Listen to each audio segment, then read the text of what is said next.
Good afternoon friends. Next lecture છે અગત્યતંત્ર lecture સિરીઝની અંદર વિશ્વ ઉપક્રમ. એટલે કે એની અંદર બે ટાઈપ છે, સામાન્ય વિશ્વોપક્રમ અને વિશિષ્ટ વિશ્વોપક્રમ. સામાન્યમાં ચતુર્વિંશતિ વિશ્વોપક્રમ આવે, 24 ટાઈપના જે છે વિશ્વોપક્રમ આવે છે. તો સામાન્ય વિશ્વોપક્રમ શું છે કે જ્યાં વિષાક્તતાની સ્પષ્ટ ખબર ના પડતી હોય તેમાં સામાન્ય ચિકિત્સા ક્રમનો આશ્રય લઈ શકાય.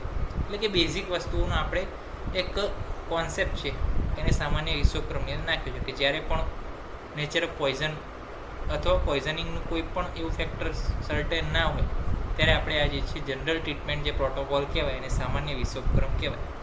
અને વિશિષ્ટ વિશ્વોપક્રમ કોને કહેવાય કે જ્યાં આપણને વિષાક્તતાની ખબર છે કે ભાઈ સ્પેસિફિક છે ઇન્ડિવિજ્યુઅલ વિષ પ્રમાણે, તો આપણે એની અંદર શું કરવાનું છે, વિશિષ્ટ વિશ્વોપક્રમ, વિશિષ્ટ ચિકિત્સા કરવાની છે. વિષનો સામાન્ય વિષક્રમ શું છે ચિકિત્સાક્રમ? તો મંત્ર એટલે કે ઇન્ચેન્ટેશન, અરિષ્ટાબંધન, ઉત્કર્તન. મંત્ર એટલે શું, આપણે જે મંત્રથી વિષને રોકીએ. પછી અરિષ્ટબંધન જે કે દોરડું બાંધીએ અથવા કંઈક બાંધી દઈએ. પછી ઉત્કર્તન એટલે કે ઇન્સિઝન મૂકીએ. નિષ્પીડન એટલે કે એને દબાઈને બધું કાઢ લઈએ અંદરથી. ચૂષણ એટલે કે વિષને આપણે ખેંચીએ. પછી અગ્નિકર્મ તો ખબર જ છે. પરીક્ષક એટલે કંઈક આપણે ઇરિગેટ કરીએ. પછી અવગાહ તો કે એને ઇમર્સ કરી દઈએ, ડૂબાડી દઈએ કંઈકની અંદર. તો શું છે, ત્યાં આગળ બ્લડ ફ્લો બંધ થઈ જાય તો એ વિષનો ફ્લો પણ શું થઈ જાય, આગળ જતું અટકી જાય. પછી રક્તમોક્ષણ છે કે જેના દ્વારા બહાર કાઢીએ. વમન વિરેચન છે. પછી ઉપાદાન છે. પછી હૃદયાવરણ છે, કાર્ડિયોનું પ્રોટેક્શન. અંજન છે, નશ્ય છે, ધૂમ છે, લેહ છે, ઔષધ છે, પ્રશમન છે. પ્રતિસારણ, પ્રતિવિષ, સંજ્ઞા સ્થાપન એટલે કે રિસસિટેશન. લેપ એટલે કે ખબર છે મૃત સંજીવન એટલે કે એની અંદર રિવાઇવલ. તો આની એક ટ્રીક છે કે મરી ઉની સીએ પર, મરી ગઈ કોણ, ઉની, સીએ પરી, મરી ઉની સીએ પરી. ગવા કોણ થા, રક્ત, વ એટલે કે એન્ડ, રક્ત વ વિધાન હે. તો કે મરી ઉની સીએ પરી, ગવા રક્ત व विधान है. अंजन धूम लेह और समन, अंजन धूम लेह और समन या પ્રતિવિષની સંજ્ઞા લે સજીવ. એટલે કે એની સંજ્ઞાનમાં લો, એમ તમે ધ્યાનમાં લો કે અંજન ધૂમ લેહ और समन या પ્રતિવિષની સંજ્ઞા લે સજીવ. તો સજીવને કહો કે આ બધાની સંજ્ઞા લે, આ બધાને ધ્યાન દે કે આ બધાનું પણ જે છે સ્ટેટમેન્ટ લે કે મરી ઉની સીએ પરી, એમ કોણ મરી ગયું. તો કે ગવા તો છે જ, પરંતુ એની સંજ્ઞા પણ લો કે એનું ધ્યાન પણ લો બીજા બધાનું. એમ કોનું તો કે અંજન ધૂમ લે ઓર સમન યા પ્રતિવિષની સંજ્ઞા લેશે. તો એક ટ્રીક છે કે જે આપણે જોઈ લેવી. હવે ફર્સ્ટ છે વિશ્વોપક્રમ મંત્ર. The recitation of mantra is the best measure to counteract the effect of વિષ.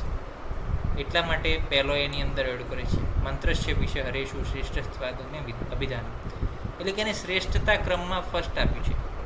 દેવ બ્રહ્મણ શિવી પ્રોક્તા મંત્ર સત્ય તપોમયા. એટલે કે સત્યવાદી, તપોવાદી, તપ જે કરે છે તપસ્વીઓ દ્વારા, જે દેવ બ્રહ્મર્ષિ છે એમના દ્વારા જે કીધેલા મંત્રો છે એ મંત્રથી ઝડપી બીજું કોઈ એટલું બધું ઝડપી વિષને હણી શકતું નથી. મંત્રાણામ ગ્રહણમ કાર્યમ સ્ત્રીમાસમ મધુવર્જિના. એટલે કે જે લોકો મંત્રોની સાધના કરે છે, મંત્રોને ગ્રહણ કરે છે, એ લોકોએ સ્ત્રી, માંસ, મદિરા, મધુ આ બધું શું કરવું જોઈએ, છોડવું જોઈએ.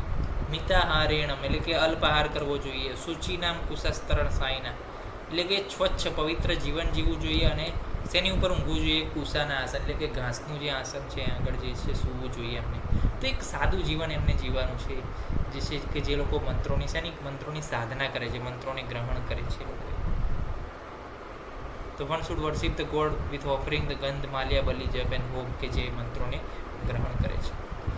મંત્ર અયોગ્ય કયો કહેવાય? તો કે મંત્રાસ્તુ વિધિના પ્રોક્તા હીનાભા સ્વરણવાનત.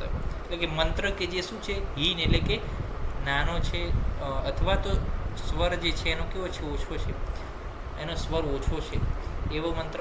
યસ્મા ન સિદ્ધિ માયાંતિ તસ્માત યોજયોગત કરો. તો પછી એ સફળ ના થાય જો એ હીન હોય અથવા સ્વર જે છે એનો વર્ણન હોય તો એ સફળ થતા નથી. ત્યારે આપણે શેનો ઉપયોગ કરવો જોઈએ, આગળ અગદ ક્રમ કરવો જોઈએ. અગદના ઉપયોગ જે છે આગળ ચાલુ કરવા પડે. તો શું કીધું છે કે જો મંત્ર હીન હોય અથવા સ્વરમાં ડેફિશિયન્ટ હોય અથવા વર્ણમાં ડેફિશિયન્ટ હોય તો આપણે જે છે એ મંત્ર સક્સેસફુલ થતો નથી. તો પછી એન્ટી પોઈઝનસ રેમેડી એટલે કે મેડિસિનલ વેમાં આપણે આગળ જવું જોઈએ. તો આજે આપણે વાત કરી દીધી મંત્રવિધિ, કે મંત્રની શ્રેષ્ઠતા કેમ આપ્યું છે. દેવ બ્રહ્મર્ષિ કે જે સત્યવાદી તપોવાદી હતા એમને મંત્ર આપ્યા. મંત્ર વખતે શું આપણે ધ્યાન રાખવું જોઈએ, અને મંત્રની અયોગ્યતા શું કોને કહેવાય, કે હીન છે સ્વર અને વર્ણમાં, ત્યારે એને મંત્રની અયોગ્યતા કહેવાય, ત્યારે આપણે અગત્યનો પ્રયોગ ચાલુ કરી દેવો જોઈએ. બીજું છે અરિષ્ટ બંધન. તો કે અરિષ્ટ એટલે શું, અનિષ્ટ, મૃત્યુ સૂચક, એને એવા સિનોનિમ્સ અપાય છે. અરિષ્ટ લક્ષણો કહેવાય ઇન્દ્રિય સ્થાનમાં, જરાક ઇન્દ્રિય સ્થાનમાં અરિષ્ટ લક્ષણો વિશે આખું વર્ણન છે. તો અરિષ્ટ એટલે કે મૃત્યુના લક્ષણો. તો મૃત્યુ વખતે આપણે શું કરવું પડે, મૃત્યુને બાંધવું પડે એમ. તો કે રોકવા માટે અરિષ્ટ બંધનનો સહારો લઈએ છીએ. શરીરમાં વિષનું પ્રસારણ ના થાય એ માટે અરિષ્ટનું બાંધવું પડે. તો સર્વે રેવાદિત સર્પે શાખા દષ્ટસ્ય દેહી. બધા જ પ્રકારના સાપ જે છે શાખાઓમાં કરડે, કાં તો પગમાં કાં તો હાથમાં કરડે. તો દંશ સ્થાનથી દંશસ્ય ઉપરી બદનીયાદ, દંશ સ્થાનથી ઉપર 4 અંગુલ આપણે અરિષ્ટ બાંધી દેવું જોઈએ. તો અરિષ્ટ એટલે શું, કે મૃત્યુને બાંધી દેવું જોઈએ એમ. કે અહીંયા ધારો કે બાઇટ થયું છે અહીંયા, તો અહીંયા જે છે આપણે 4 અંગુલ છોડીને અહીંયા જે છે અરિષ્ટ એટલે કે એની આ મૃત્યુ જ અહીંયા પ્રસાર થઈ રહ્યું છે આપણે શરીરની અંદર બાંધી દેવાનું છે.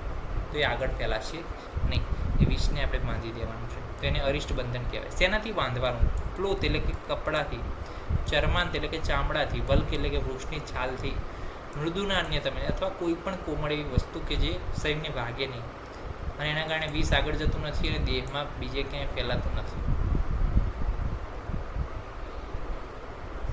અને બાંધવાનું કેવું છે, દેશ અનુસાર, પ્લસ વધારે ટાઈટ પણ નહીં, વધારે ઢીલું પણ નહીં, અને એવી રીતે બાંધવાનું છે કે ત્યાં આગળ કોઈ સોફ એટલે કે એડીમાં ના થાય, કોઈ ઇન્ફ્લામેશન ના થાય, અને કોઈ પીડિત એટલે કે ત્યાં આગળ કોઈ ઇન્જરી ના થાય. ઓકે. અને જો બરોબર નહીં બાંધ્યું હોય, અશક્ત એટલે કે શિથિલ બાંધ્યું હશે, તો વિષ શું થઈ જશે, ફેલાઈ જશે, આખા શરીરની અંદર ફેલાઈ જશે. અહીંયા દેશ અનુસારનો મતલબ શું છે, કે શરીર પ્રમાણે બાંધવાનું છે એમ. જ્યારે કે કોઈ સહન વધારે કરી શકતું હોય માણસ, એનો હાથ કમ્પ્લીટ ફિટ હોય, જાડો હોય, તો આપણે ફિટ બાંધી શકીએ છીએ એમ.